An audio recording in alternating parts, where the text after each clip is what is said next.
पाणी कनेक्शन काय नेमकी या संस्थांसोबत बैठक झाली आणि संजय राठोड हे ॲक्शन मोडमध्ये आले पहिल्या दिवसापासून असं म्हणा. जलयुक्त शिवार ही मोहीम पुन्हा एकदा रिलॉन्च होती आहे. नुकत्याच महाराष्ट्रामध्ये निवडणुका झाल्या आणि या निवडणुकीमध्ये प्रचंड मताचा आशीर्वाद घेऊन महायुती परत सत्तेमध्ये आली आणि महायुतीचं नेतृत्व सन्माननीय राज्याचे मुख्यमंत्री देवेंद्रजी फडणवीस साहेब, उपमुख्यमंत्री आमचे नेते सन्माननीय एकनाथरावजी शिंदे साहेब आणि दुसरे उपमुख्यमंत्री अजितदादा पवार साहेब यांच्या नेतृत्वामध्ये हे सरकार स्थापन झालं आणि नुकतंच मंत्रिमंडळाचा विस्तार सुद्धा झाला आणि या विस्तारामध्ये परत मला मृद व जलसंधारण विभागाची जबाबदारी मंत्री म्हणून या ठिकाणी मला घेण्यात आलं आणि ही जबाबदारी देण्यात आली. आणि आज मंत्रालयामध्ये मी माझा मंत्रिपदाचा चार्ज घेतलेला आहे आणि खरं तर मृद व जलसंधारण विभागामध्ये परत जोमानं काम करण्यासाठी विभागाच्या सर्व अधिकाऱ्याला या ठिकाणी बोलावून मी त्यांना येणाऱ्या काळामध्ये कशा पद्धतीनं आपली वाटचाल राहील हे सुद्धा या ठिकाणी बोलून दाखवलेलं आहे. दुष्काळमुक्त महाराष्ट्रासाठी पुढील अनेक बाबी ज्या आम्हाला करायच्या आहेत त्या करण्याच्या संदर्भात त्यांना मी प्लॅन तयार करायला सांगितलेला आहे. ॲक्शन प्लॅननुसार येणाऱ्या काळामध्ये मृद व जलसंधारण विभाग हे काम करणार आहे. खरं तर थोड्या दिवसामध्ये आम्ही एक पाणलोटच्या संदर्भात रथयात्रा काढणार आहोत आणि जवळपास 2000 गावामध्ये महाराष्ट्रातल्या ही रथयात्रा घेऊन जाण्याचा प्रयत्न आमचा राहणार आहे. ज्या ज्या ठिकाणी पाणलोट विकास क्षेत्राचे आमचे प्रकल्प आहेत त्या त्या गावामध्ये परत जनजागृती करणं या रथयात्रेच्या माध्यमातून पाणलोट क्षेत्राबाबत खरं तर वेगवेगळे कार्यक्रम राबवणं आणि या कार्यक्रमामध्ये देशाचे कृषी मंत्री सन्माननीय शिवराज चव्हाण साहेब, राज्याचे मुख्यमंत्री सन्माननीय देवेंद्र फडणवीस साहेब, उपमुख्यमंत्री एकनाथ शिंदे साहेब, उपमुख्यमंत्री अजितदादा पवार साहेब यांच्यासोबत पाणलोट क्षेत्रामध्ये आणि मृद व जलसंधारण विभागामध्ये जे अनेक वर्षापासून वेगवेगळ्या संस्था काम करतात यांचा सुद्धा सहभाग या ठिकाणी घेऊन त्यांना सुद्धा सोबत घेण्याचा प्रयत्न केला. म्हणून आज या ठिकाणी वेगवेगळ्या संस्थेला सुद्धा मी बोलवलं होतं. नाम फाउंडेशन ही संस्था होती, भारतीय जैन संघटना ही काम सातत्यानं अनेक वर्षापासून करते आहे, त्याच्यानंतर पाणी फाउंडेशन आहे. अशा वेगवेगळ्या संस्था या ठिकाणी जे श्री श्री रविशंकरचं आर्ट ऑफ लिव्हिंग संस्था आहे, प्रहार आहे, प्रयास आहे, अशा वेगवेगळ्या संस्था ह्या सातत्यानं पाणलोट क्षेत्रामध्ये काम करतात. म्हणून टँकरमुक्त महाराष्ट्र करण्यासाठी खऱ्या अर्थानं देवेंद्रजींनी याच्यापूर्वी सुद्धा जलयुक्त शिवार अभियानच्या माध्यमातून चांगलं काम करण्याचा प्रयत्न या महाराष्ट्रात झालं होतं आणि परत आता देवेंद्रजी आहे आणि जलयुक्त शिवार टप्पा 2 हा कार्यक्रम घेऊन या कार्यक्रमाच्या माध्यमातून प्रभावी अंमलबजावणी करण्यासाठी गावोगावी या ठिकाणी वेगवेगळ्या NGOंना सोबत घेऊन लोकांचा सक्रिय सहभाग घेऊन कार्य या ठिकाणी येणाऱ्या काळामध्ये आम्हाला काम करायचं आहे. आणि त्यामध्ये गाळमुक्त धरण, गाळयुक्त शिवार म्हणजे जे काही स्ट्रक्चर खऱ्या अर्थानं जलाशयाचे आहेत, सिंचन प्रकल्प आहेत, त्याच्यात गाळ साठलेला आहे, याचं गाळ काढण्याच्या संदर्भात याची सुद्धा प्रभावी अंमलबजावणी या ठिकाणी आम्ही करणार आहोत. विदर्भामध्ये खास करून मामा तलाव जवळपास 1000च्या वर मामा तलाव आहे, गावोगावी 1-2. तर ह्या मामा तलावाची निर्मिती ब्रिटिशकालीनच्याही अगोदर काही तलाव झालेले आहेत, याची दुरुस्तीचं विशेष मोहीम आम्ही राबवणार आहोत. जे जलसंधारण विभागाचे आतापर्यंत बंधारे व्हायचे ते वेगवेगळ्या पद्धतीने व्हायचे, परंतु आता जलसंधारण विभागाकडून जे काही बंधारे या ठिकाणी आम्ही करणार आहोत ते ब्रिज कम बंधारे करणार आहोत. म्हणजे लोकांना त्या बंधाऱ्यावरून खरं तर त्यांची बैलबंडी असेल, ट्रॅक्टर असेल, हे त्या ठिकाणी घेऊन जाता यावं याला मी प्राधान्य देणार आहे. आणि यासोबत शालेय विद्यार्थी असतील किंवा युवक असतील नागरिक असतील यांना माती आणि पाणी या विषयाच्या संदर्भात गोडी वाढवावी आणि यासाठी वेगवेगळे उपक्रम सुद्धा म्हणजे आम्ही राबवण्याच्या प्रयत्नात आहे. उदाहरण निबंध स्पर्धा असेल, चित्रकला स्पर्धा असेल, वक्तृत्व स्पर्धा असेल, अशा पद्धतीचं या मृद व जलसंधारण विभागामध्ये लोकसहभाग आणि वेगवेगळ्या NGOंना सोबत घेऊन या ठिकाणी मृद व जलसंधारण विभाग काम करणार आहे आणि तशा ॲक्शन प्लॅन मी अधिकाऱ्यांना दिलेला आहे. तयारी सुरू झालेली आहे. थोड्याच दिवसामध्ये माननीय मुख्यमंत्र्यांना सुद्धा आम्ही सादर करून त्यांची वेळ घेणार आहोत.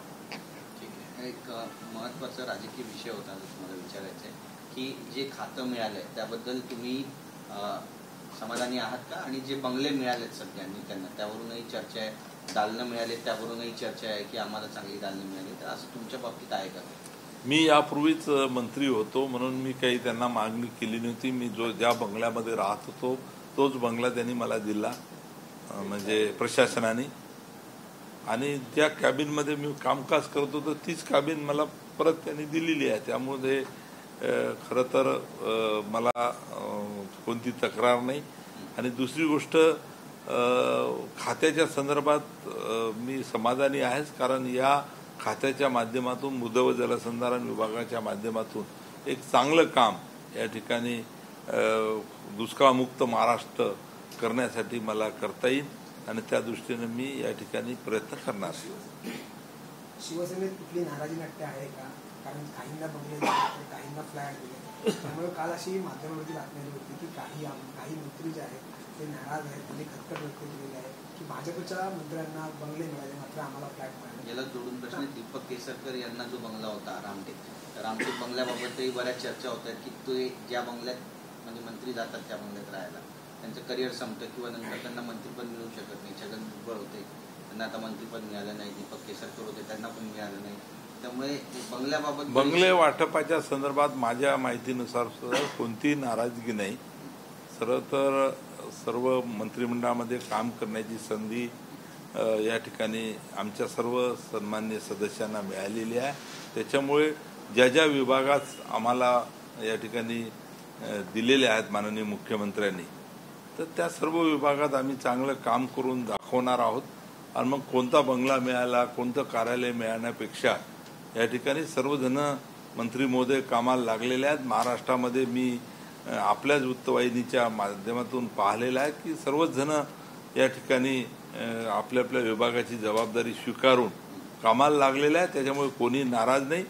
ह्या बातम्या कशा येतात, कोण देतात मला माहीत नाही, परंतु सर्वजण बंगले आणि कार्यालयापेक्षा विभागाचं काम करण्यामध्ये इच्छुक आहेत आणि चांगलं काम कसं आपल्या हातातून होईल हाच प्रत्येक सर्व माझ्या सहकारी मंत्र्यांचा उद्देश आहे आणि त्याच पद्धतीनं सर्वजण काम करत आहेत. पोहरादेवीमध्ये नेमका विकास कार्य कशा पद्धतीने आता पुढे नेणार आहे? पोहरादेवीच्या विकास कामामध्ये आपण सर्वजण जाणता की देशाचे प्रधानमंत्री सन्माननीय नरेंद्र मोदी साहेब यांच्या हस्ते जे बंजारा विरासत हे वास्तुसंग्रहालय त्या ठिकाणी निर्माण झालं होतं त्याचं लोकार्पण झालेलं आहे.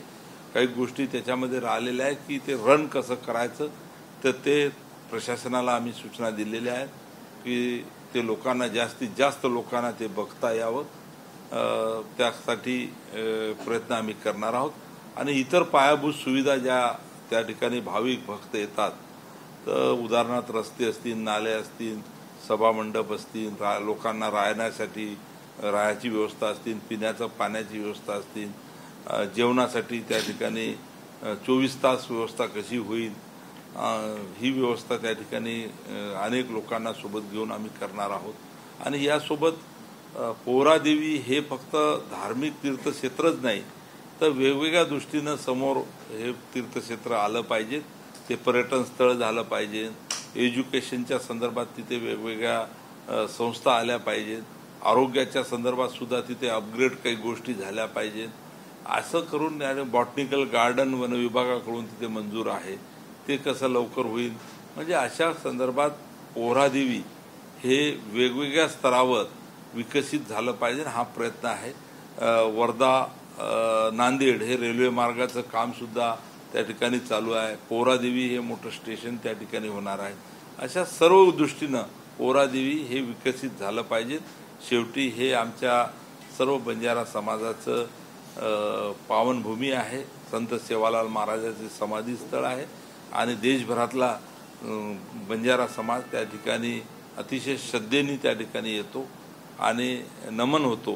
तर अशा या क्षेत्राला विकसित करण्याच्या संदर्भात एक कार्यकर्ता म्हणून मी यापूर्वी सुद्धा काम केलेलं आहे आणि आता सुद्धा माझे प्रयत्न त्या दृष्टीने राहणार आहे. परिषदेचे विरोधी पक्षनेते अंबादास दानवे यांनी म्हटले की जसं सत्ताधाऱ्यांमध्ये सर्व काही आलबेल नाही आहे तसं विरोधकांमध्ये तितकी आलबेल नाही आहे, अशा प्रकारचं वक्तव्य त्यांनी केलं आहे. कशा तुम्ही बसता? हो, आता विरोधकांमध्ये तर सत्ताधाऱ्यांमध्ये सर्व अंडरस्टँडिंग आहे, एकमत आहे आणि आम्ही सर्व एकजुटीनेच काम करत आहे महायुतीमधले तिन्ही पक्ष. परंतु विरोधकामध्ये आपण चित्र पाहतो सध्या कोणाचं मत कसं आहे हे आपण स्वतः प्रत्यक्ष पाहतो आहे.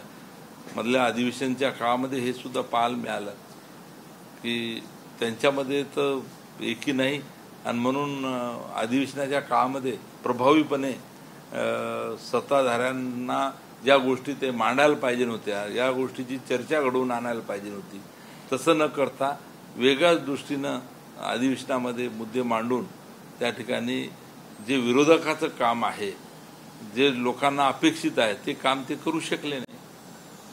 पण कुठेतरी धुसफुसे आणि मोठ्या स्फोटाच्या उंबरठ्यावर आहे महाविकास आघाडी असं म्हणा.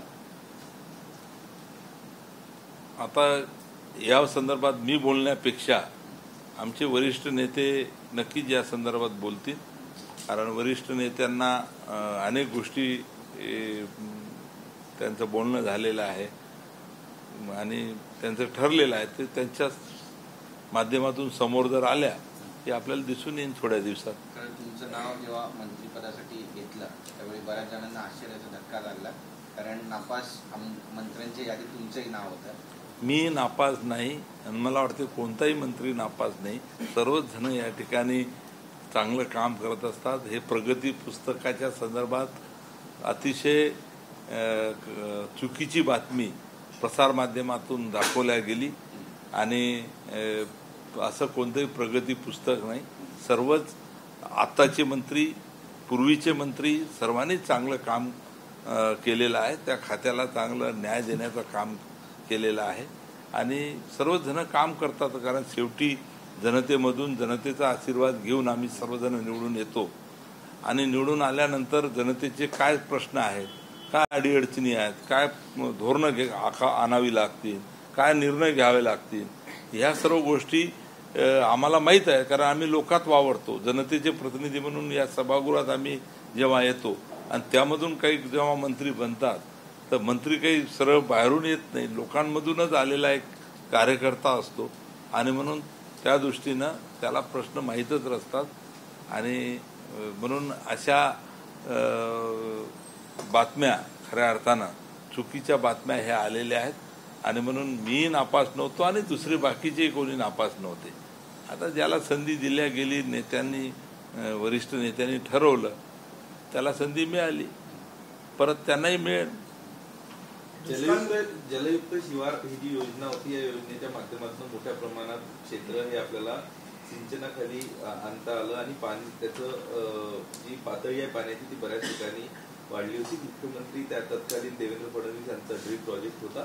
तुमच्या माध्यमातून याच प्रकल्पाच्या दुसऱ्या टप्प्याला रिलॉन्चिंग करत सुरुवात होणार आहे. याची सुरुवात झालेलीच आहे. महाविकास आघाडी जेव्हा होती तेव्हा हे जलयुक्त शिवार अभियान बंद करण्यात आलं होतं, याची चौकशी लावल्या गेली होती. परंतु आता परत महायुती सत्तेत आल्यानंतर जलयुक्त शिवार योजना ही माननीय एकनाथरावजी शिंदे साहेब हे मुख्यमंत्री झाल्यानंतर याची सुरुवात झाली. त्या खात्याचा मीच मंत्री होतो, त्याची सुरुवात आम्ही केली. परंतु आता देवेंद्रजी स्वतः या ठिकाणी मुख्यमंत्री झालेले आहेत आणि त्यांच्या नेतृत्वामध्ये परत जलयुक्त शिवाराच्या माध्यमातून महाराष्ट्रातल्या या सर्व दुष्काळमुक्त महाराष्ट्र करण्यासाठी सर्व गावामध्ये मोठ्या प्रमाणात आम्ही काम करणार आहोत. हे विभागाचा या ठिकाणी अजेंडा आहे. जी रथयात्रा तुम्ही काढणार आहात पांडव क्षेत्रासाठी ती तुम्ही कधीपर्यंत काढणार आहात आणि ही तुम्ही जानेवारी महिन्यामध्ये ही रथयात्रा आम्ही काढणार आहोत आणि जवळपास 4 महिने ही रथयात्रा या ठिकाणी पूर्ण महाराष्ट्रात फिरेल आणि जवळपास 1600 गावं आता आम्ही ठरवलेले आहेत आणि जिल्ह्यामध्ये जवळपास 30 जिल्ह्यामध्ये महाराष्ट्रातल्या ही रथयात्रा जाणार आहे. याची सुरुवात मात्र कुठं करायची ते माननीय मुख्यमंत्री आणि दोन्ही आमचे उपमुख्यमंत्री यांच्याशी चर्चा करून याचा शुभारंभ करू आणि 3 रथ महाराष्ट्रामध्ये वेगवेगळ्या दिशेनं फिरतील आणि 4 महिने लोकजागर राहणार आहेत. विविध उपक्रम आम्ही राबवणार आहोत.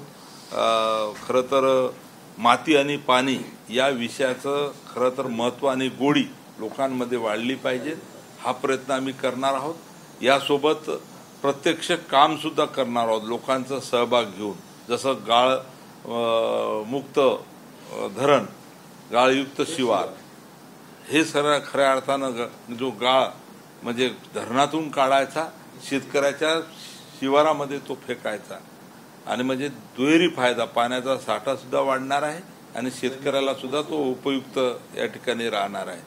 त्याच पद्धतीनं पाणी फाउंडेशन असेल, नाम संस्था असेल किंवा जैन इरिगेशन आपल्या भारतीय जैन संघटना असेल, श्री श्री रविशंकरची आर्ट्स ऑफ लिव्हिंग संस्था आहे, या सर्व संस्थेला सोबत घेऊन या ठिकाणी महाराष्ट्रामध्ये 4 महिने हा कार्यक्रम आम्ही करणार आहोत. इतर NGO सुद्धा आहेत छोट्या मोठ्या, जवळपास 600 NGOज आहेत महाराष्ट्रातल्या. या सर्वांना सहभागी करून महाराष्ट्रामध्ये 4 महिने हा कार्यक्रम आम्ही घेणार आहोत.